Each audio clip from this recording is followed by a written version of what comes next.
الله هم تعصب داره نسبت به بندگانش، خیلی تعصب داره. الله به ابلیس گفته تو 1 سال 2 سال 30 سال 40 سال بندگان منو گمراه میکنید، فکر میکنید که به قول زنجیر کشیدید، دیگه مطیعتان مالتان، از من گرفتید، ولی من یه داغی بر دلت میذارم. بعد از 40 سال 50 سال که این بنده منو شکار کردی، در قبضه خودت گرفتی، یه لحظه یه جرقه براش ایجاد میکنم، یه توبه نصیبش میکنم، تلاش 50 سالت رو برباد میدم، من اجازه نمیدم بندگانمو ازم بگیرید. الله غیرت داره، تعصب داره نسبت به بندگانش. این تعصب خدا نسبت به بندگانش و مهرورزیش. خدای نگاه به خطاهای ما مکن، به اشتباههای ما مکن، به گناههای ما مکن، نگاه به اون رحمت بیکران خودت بکن که از خشمت سبقت گرفته. سبحان الله. یک قطره رحمت تو میتونه گناه 100 ساله ما رو برباد بده، ذره ذره بکنه، بسوزونه. این توبه واقعا یک واژه خیلی عالیه. توبه زیباترین واژه در لغتنامه ها توبه هست. توبه یعنی امید، یعنی امید به زندگی، یعنی حیات دوباره، یعنی تولد دوباره، یعنی خود را پیدا کردن، هویت بخشیدن دوباره. امشب یک کتابی میخوندم از شیخ دکتر عائض القرنی، متفکر، شخصیت بزرگیه. کتاب درباره امیدواریه. انسان باید امیدوار باشه به رحمت رب العالمین. نگو من خیلی گناه کردم، نجس شدم، آلوده شدم. 2 نفر حق ندارن این حرفو بزنن. یکی خودت حق نداری به خودت بگی من دیگه نجس شدم، پلید شدم، خدا منو نمیبخشه. حرام کسی بندی از بندگان خدا به خودش این حرفو بزنه، حرام، ممنوعه. نفر دومم کسی حق نداره به کسی بگه من حق ندارم به تو بگم. اگر یک مستک سکرانی تو کوچی دیدم که عربده داره میکشه، حق ندارم ای نجس پلید پست، خدا تو رو نمیبخشه. هر لحظه احتمال داره اون فردا توبه بکنه، من برم جای اون بیاد جای من. این جرأت رو به خودتون ندید که به کسی با 4 رکعت نمازت بگی خدا فلانی رو نمیبخشه، حتی که همیشه سکرانه. اگه دوستش دارید تلاش بکن که اونو نجات بدید، ولی قضاوت حق تو نیست، اونو نمیبخشه. تو چی کاره هستی تو رحمت خدا؟ اینقدر شرابخوارا و عیاشا و هنرپیشه ها و خواننده هایی که یک عمر عیاشی کردن، آمدن شخصیت های بزرگی و دعوتگران و مصلحان بزرگی شدن. خیلی از اون مغرور نماها به عبادت های که داشتن مغرور شدن با عبادتشون، درباره بندگان خدا قضاوت کردن، رفتن جای اونا، منحرف شدن. کی میدونه فردا چی میشه؟ اونی که داره عبادت میکنه باید گریه بکنه خدای قبول بکن، منو ثابت قدم بکن. علما میگن تواضع و گریه و زاری با گناه خیلی بهتر از تکبر و خودخواهی با عبادت. این در بازه، برای همه بازه. اینجا خانه خداست، خانه من نیست که تو رو اجازه بدم دیگری رو اجازه ندم. کسی حق نداره چپ چپ به کسی نگاه بکنه. بعضی موقع اگر یه برادری احتیاط داره یا یه وقتی دیدی بشه پیکی زده یا کاری کرده تو صف نماز استاده، چپ چپ بهش نگاه میکنه، این اینجا چی میخواد؟ این معتاد آمده اینجا چی کار کرده؟ چی میخواد اینجا؟ حتما آمده تو مسجد کفشو بدوزه، دمپایی بدوزه، فلان. چرا اینطوری فکر میکنی؟ این آمده اینجا چی میخواد؟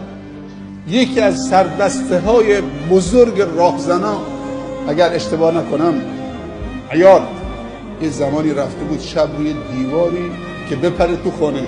سبحان الله. رو دیوار منتظر بود که بپره تو خانه. یک دفعه صدای آیی از داخل خانه شنید که صاحب خانه شب به نماز ایستاده بود. زمانی که این رفته بود چه؟ اون خانه رو بزنه. قدیم خود دیگه برقی نبوده، سر صدایی نبوده، خلوت. رو دیوار نشسته بود که بپره.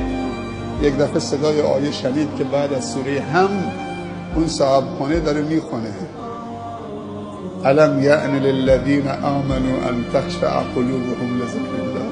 آیا وقتش نرسیده کسانی که مؤمنن مسلمانن بر بگردن و دلهاشون بتپه و بلرزه برای خدا؟ وقتش نرسیده؟ هی میخواست بپره دوباره اون آیه تکرار میکرد. سبحان الله. نمیفهمید که دزد آمده. اون نماز بخون، برای هر شبش بود، نماز شب بود. و بار سوم 2-3 بار که تکرار کرد، بار سوم گفت بلا. اون دزده که رو دیوار بود گفت بلا، وقتش رسیده که ایاز توبه بکنه و بر بگرده به سوی خدا. به جایی که بپره به داخل خونه، پرید به بیرون خونه و مسیرش عوض شد و یکی از قضات بزرگ و شخصیت‌های بزرگ جهان اسلام شد. یک راهزن. انسان نباید ناامید بشه، امید تو نباید از دست بدید.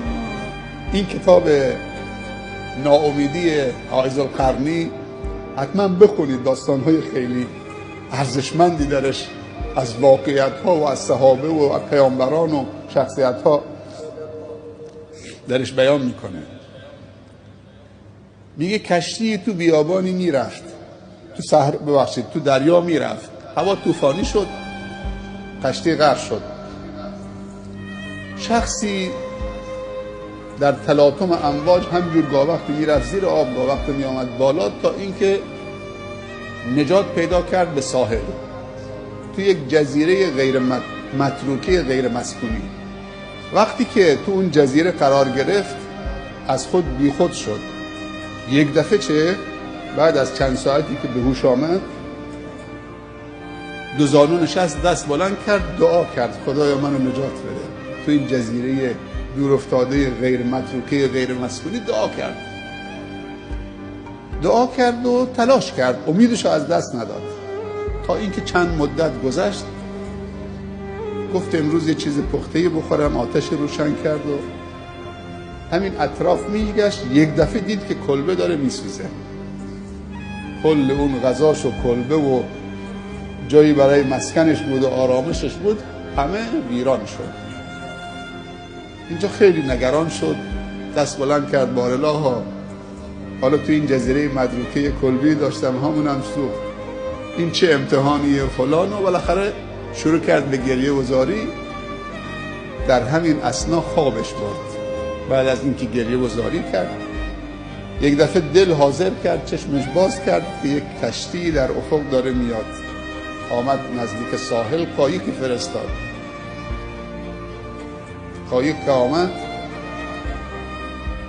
گفت شما برای چی آمدید؟ گفتیم آمدیم شما را نجات بدیم.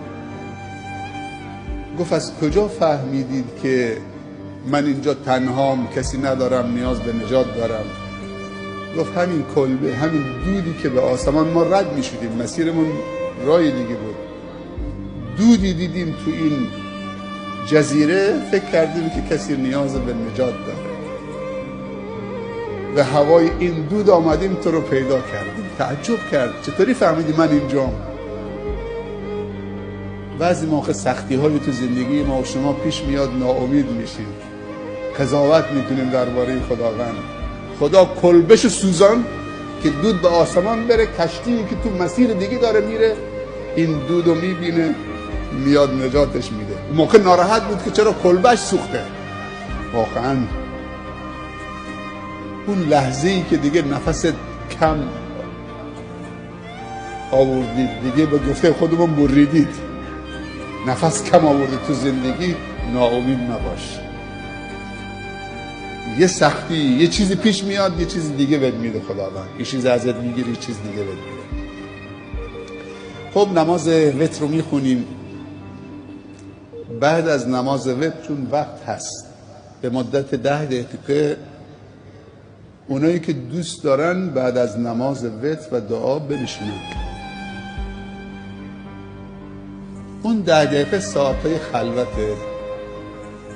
هر کسی دوست داره به زبان فارسی، به زبان خودش، کردی، بلوچی، ترکی، به هر زبانی که دوست داره با الله گپ بزنه، فکر بکنه خودش تنها تو خانه خداست، کسی هم واسطه نداره، وقتم برای سحری زیاد. این 10 دقیقه دیشب تصمیم گرفتیم با مشورت دوستان، پیشنهاد شیخ ماجد 10 دقیقه بعد از نماز وتر میشینیم ما، هر کسی خلوت میکنه با خودش و خدا، راز و نیازی داره، به زبان فارسی میخواد دعا بکنه برای خودش، برای خانوادهش، برای دوستانش. چون خداوند گفته در وصف مؤمنین بالاسحار هم یستغفرون، در وقت سحر این مؤمنین واقعی هستند که مشغول استغفارن، ذکرن، تسبیحات هستند. جزاکم الله خیر، موفق و مؤید سرخودم باشید.